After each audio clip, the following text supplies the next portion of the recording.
It began with a storm quiet at first, like the air before a thunderclap. But soon, echoing across every news outlet, courtroom corridor, and American living room.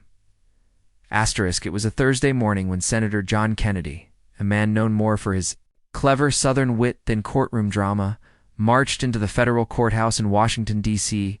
His face was grim. In his hand, an $80 million defamation lawsuit. The target, Congressman Adam Schiff. Reporters swarmed the courthouse steps like bees around a shaken hive. Microphones thrust toward Kennedy's chest, cameras capturing every line on his weathered face. His voice was calm but laced with steel when he finally spoke. This is not about politics. It's about honor. It's about truth. And it's about standing up when someone tries to tear you down with lies. The air around him sizzled with anticipation. But what had driven one of the Senate's most respected voices to sue a fellow lawmaker for such a staggering amount? A few weeks earlier. It started on national television. Adam Schiff, appearing on a major primetime program, was asked about recent debates in the Senate. In a moment that would ignite a firestorm, Schiff smirked and said, greater than frankly. I don't think John Kennedy even understands the Constitution. His legal arguments are laughable. He's either playing dumb or is genuinely that uninformed. Clip exploded on social media. Pundits debated, hashtags trended, and Kennedy's name was dragged into 1,000 memes mocking his intelligence. But behind the cameras, the pain was real. John Kennedy sat in his Louisiana home that night, his wife Becky beside him. She squeezed his hand as they watched the footage replayed again and again.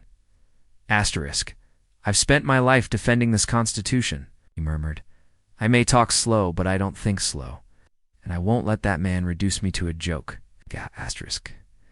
Becky looked at him with tear-filled eyes. Don't just sit there. Stand up. Not for yourself, but for every decent man who's ever been laughed at for speaking with a drawl or walking with dignity.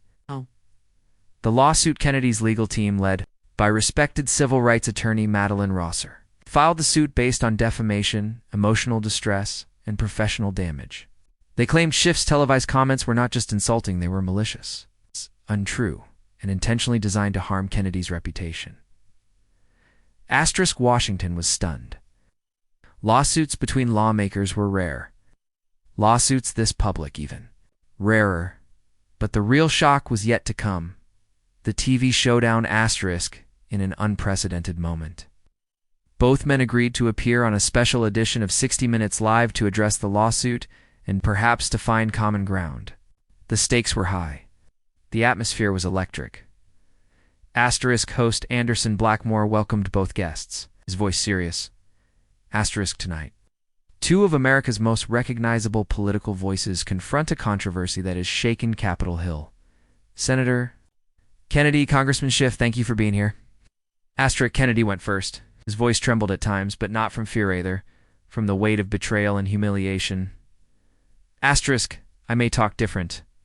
I may quote Shakespeare one moment and tell a cow joke the next. But I've written constitutional law. I've taught it. I've lived it.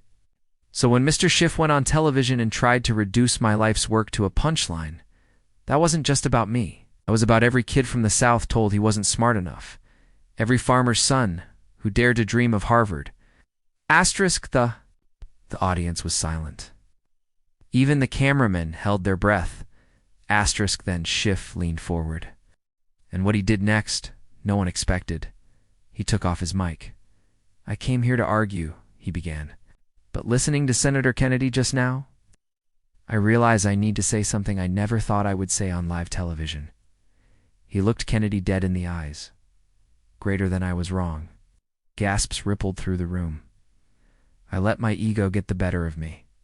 I was angry, frustrated. You're not just intelligent, Junior, one of the few people in Washington who still speaks from the soul. And I'm sorry for what I said. Kennedy blinked.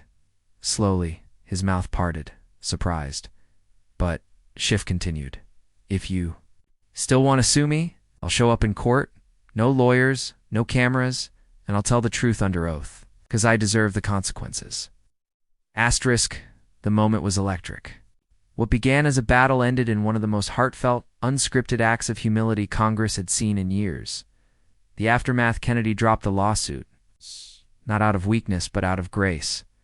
Asterisk at a press conference the next day, he addressed the media. Asterisk, I didn't sue Adam Schiff to ruin him.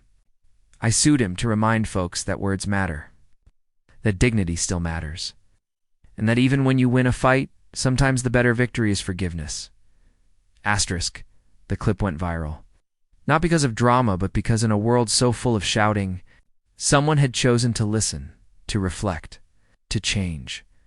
Final message: the story of Kennedy versus Schiff wasn't about politics. It was about the power of standing your ground with class, and the even greater power of owning your mistakes with courage. Asterisk. It reminded us that real strength doesn't always come from the courtroom or the Senate floor, but from the heart. Asterisk. And sometimes, when the world expects war, choosing peace is what truly stuns everyone. Asterisk.